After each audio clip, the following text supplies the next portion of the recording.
여러분 안녕하세요. 한일 정치경제TV 박보영입니다.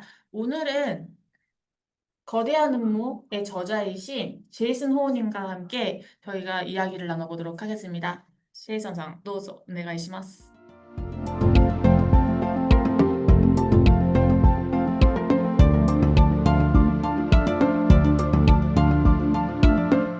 Today, I want to talk about the Jiangze conglomerate.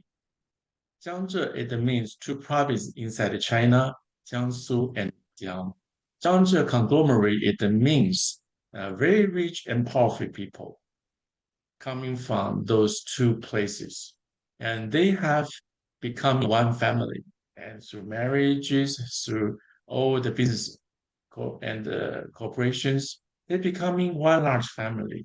And they be very powerful group inside China for 1,200 years.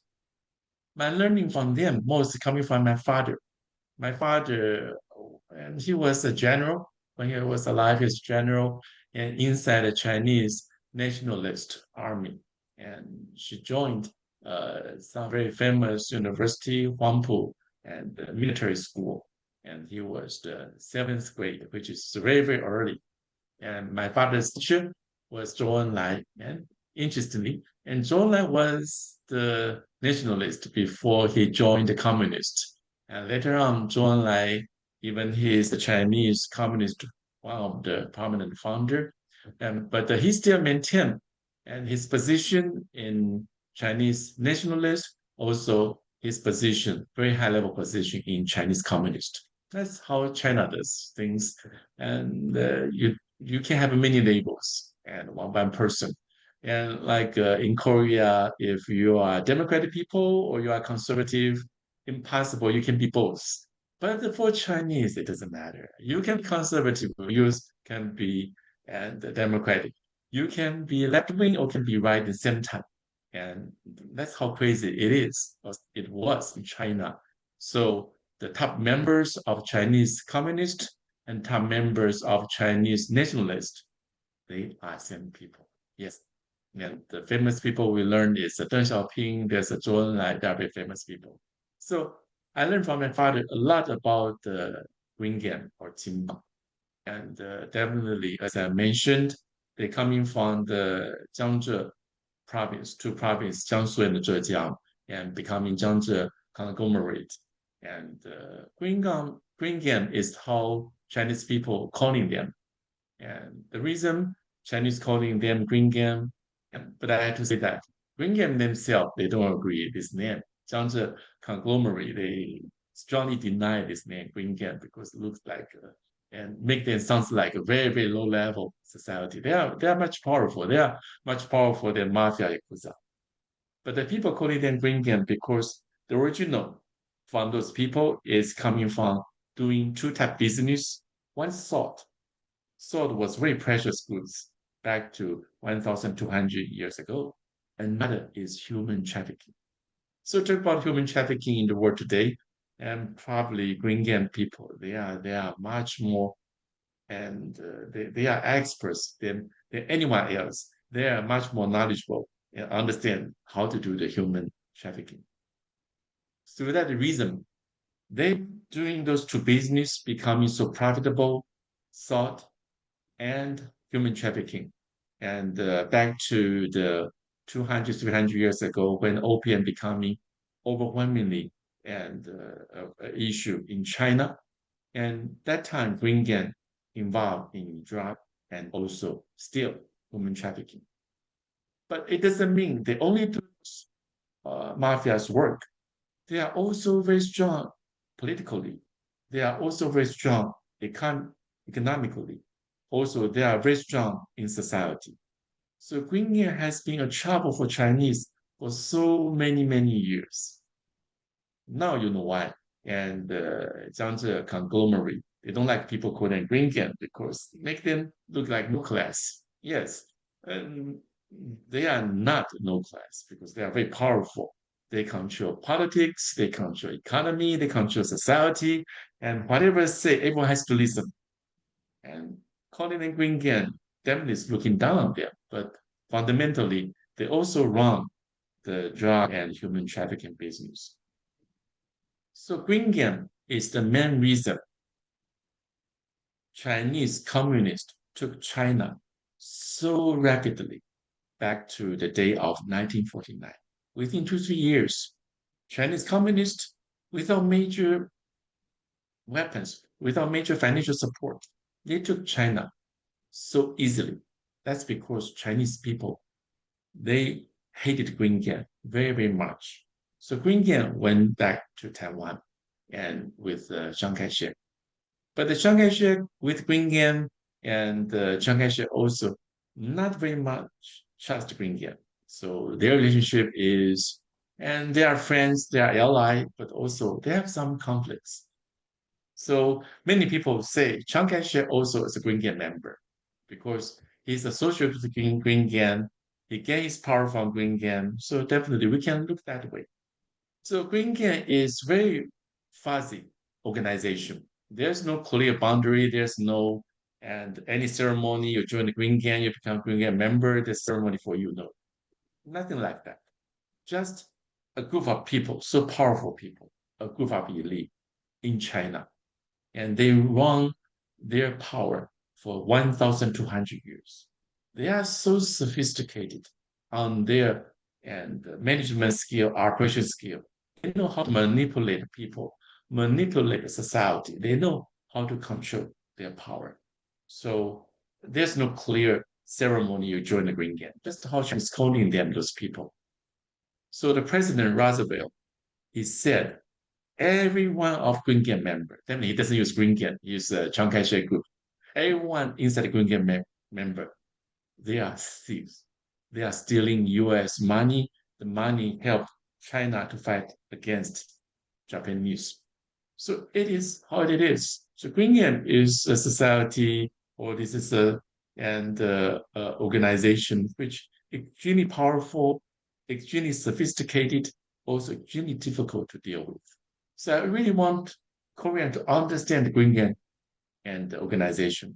Why you want to understand Green Gang? Because current Taiwanese government, Taiwanese elite, almost we can say they are Green Gang members because their interest, what they are doing is perfect aligned with the Green Gang plan.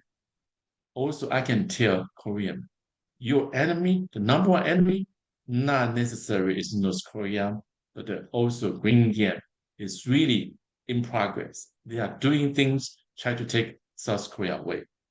So maybe you will think my talk is strange. My talk is really very unreasonable.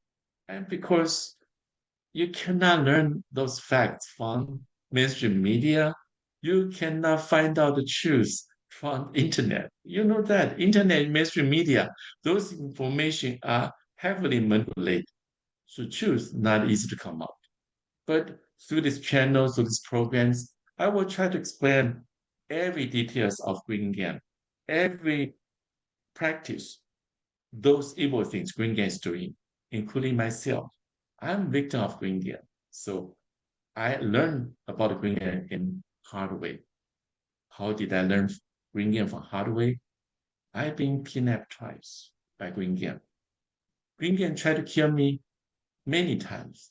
Gunshot twice, tried to kill me and put me in jail and without committing any crime. I was almost poisoned to death 2019. So I learned about the Green Gang with my blood, with my life. I want to share my story with Korean because that's part you don't understand about Taiwanese. That's part you don't understand Taiwanese elite. So when I heard about Golden Chen, those people are deeply associated with Green Gang. Do they know that? Maybe they don't know. Do they understand the nature of Green Gang? Maybe they don't know. But when you have Golden Chen, those people coming from America, deeply associated with Green Gang, like Golden Chen, Morris Tan, where you have those people deeply associated with Green Gang, I think Korean, you have to be very, very careful. So Boyoon can take over from here.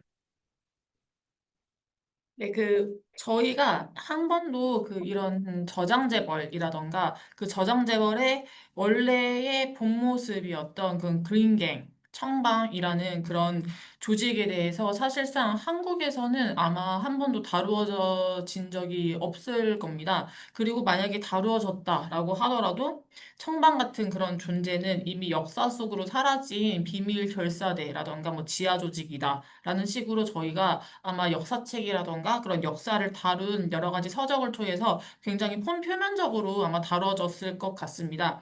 그런데 사실 이런 이 청망이라는 이 존재, 이 큰 조직은 이미 아까 그 제이슨님께서 말씀을 하셨던 것처럼 1200년 전부터 존재를 했던 조직이고 이 조직이 지금 한국이나 미국 뿐만 아니라 전 세계 그 서방 세계까지 지대한 영향을 미치고 있습니다. 그리고 이 조직은 서방 세계뿐만 아니라 지금 그 남미라던가 여러 가지 활동들이 있지 않습니까? 그런 모든 활동에 굉장히 깊게 관여를 하고 있다. 그리고 또 한 가지 우리가 정말 좀 경종을 알려야 할 것 중에 하나가 지금 이 저장재벌 그 청망이라는 존재가 표면적으로는 굉장히 부유하고 영향력을 가진 그런 재벌들이지 않습니까? 이 재벌들이 지금 활동을 하는 형태에서는 표면적으로 저희한테 잘 알려져 있는 뭐 화웨이, 그 TSMC, 엔비디아, AMD 등등 모든 반도체를 섭렵을 하고 있는 기업들이 있습니다. 그리고 일본에서는 소프트뱅크가 또 연결이 되어 있죠. 그래서 이런 많은 기업들이 전 세계적으로 특히 미국에서 굉장히 지금 지대한 영향을 끼치고 있는데 이 사람들이 지금 진행을 하는 것 중에 하나가 AI입니다. 이 AI라고 하는 것 지금 한국에서도 많은 이슈가 되고 있습니다. 물론 기술적으로 많은 이슈가 되고 있는 것도 있지만 그 반면에 또 한 가지는 우리가 통제사회로 들어가는 지금 길목에 서 있다. 어쩌면 이미 통제사회가 진행되고 있다. 라는 그런 인식을 지금 굉장히 많이 하고 있습니다. 그리고 한국에서 이런 점점 정권이 바뀌어 나가면서 모든 흐름이 급속도로 바뀌어가는 이 안에서 한국 같은 경우는 요즘 기사에 많은 사건, 사고가 계속 노출이 되고 이 사고를 일으키거나 사건을 일으키는 그런 모든 코어 사람들이 한국에서 지금까지 굉장히 어떤 특정 공무원 직급 특정 공무원 층에서 이런 사건을 벌이고 있다라는 식으로 굉장히 뉴스 미디어에 많이 노출이 되고 있고 점점 뭐 감시 카메라, CCTV가 어떻게 설치가 되고 있으며 지하철, 한국의 서울 지하철에는 이런 감시 카메라가 지금 설치가 되어 있다라는 등등 여러 지금 많은 뉴스가 보도가 되고 있지만 사실상 이런 보도의 그 뒷 배경에는 이런 모든 AI를 통한 통제 시스템을 지금 구축을 하고 있다라는 것이 있고요. 그 AI를 주도를 하고 있는 것들은 다 저장재벌들이다. 라는 그런 일련의 흐름들이 다 연결이 되고 있기 때문에 우리가 이런 조직에 대해서 그리고 이 사람들이 한국을 얼마나 점령을 하고 싶어 하는지 이런 모든 흐름을 저희가 잘 이해를 해야 우리가 정말 싸워야 할 상대들이 어떤 사람인지에 대해서 명확하게 이해를 할 수가 있고 지금 전 세계가 얼마나 위험에 처해 있는지, 심지어 미국까지도 얼마나 위험에 처해 있는지 우리가 알아야 할 것 같습니다. 우리가 지금 한국에서 많은 사람들이 외치고 있습니다. 한국과 미국은 동맹국이다. 그리고 우리는 반드시 같이 싸워야 한다. 또한 일본도 우리도 함께 같이 싸워야 한다라고 지금 이야기를 하고 있습니다. 이렇게 싸우려면 저희가 진짜 뒤에서 모든 걸 조작을 하고 움직이는 사람들이 누구인가? 심지어 일본의 정치, 미국의 정치까지 다 지금 침략을 하고 있는 사람들이 누구인가? 그 본 모습을 우리가 잘 알아야 할 것 같고요. 그리고 또 한 가지는 이 저장재벌이라는 사람들이 단지 보수, 민주, 이렇게 두 가지로만 나눠져 있는 것이 아니라 이 두 쪽을 다 점령을 해서 어느 방향이든 이 사람들은 놀 수 있다. 그걸 저희가 잘 이해를 해야 그 컨셉을 사실은 저도 굉장히 어렵고 일반적인 우리들의 그런 보편적인 지식이라던가 이런 거에 따르면 분명히 보수는 보수고 민주는 민주, 진보는 진보이다라는 저희가 딱 그 두 가지 이분화로 하는 게 보통 그 일반적인 저희의 그 개념이 될 수가 있을 것 같습니다. 하지만 이런 일반적인 개념을 심은 것들도 그 사람들이고 이 모든 이 개념 사람들이 가지고 쓸 만한 이 개념들을 굉장히 유연하게 잘 가지고 놀면서 우리를 조정을 하고 있는 게 그 사람들의 특징이다. 라는 거 우리가 잘 이해를 해야 이런 큰 프레임 안에서 우리가 벗어날 수가 있다. 그리고 우리가 진짜 싸워야 할 사람들이 어떤 사람들인지에 대해서 우리가 이해를 할 수 있다라고 좀 생각이 될 것 같습니다. 그래서 앞으로 하나하나씩 좀 굉장히 많은 깊은 내용이고 복잡한 이야기이긴 하지만 우리가 잘 이해를 할 수 있도록 좀 저도 많이 노력을 할 것이고요. 그리고 제이슨님께서도 우리나라에 어떤 정보를 줘야지 우리가 조금 더 현명하게 나아갈 수 있을지에 대해서 좀 이야기를 나눌 수 있도록 앞으로 진행을 잘 해보도록 하겠습니다. 하이, 도저. I just want everyone to remember that green gang is the most dangerous threat, especially the hidden threat to the Korea. So I will explain more about the green gang in future episodes. I hope you can subscribe and watch the channel. Thank you, everyone. 네, 오늘 시청해주셔서 감사합니다. 다음 영상에서 뵙겠습니다. 감사합니다.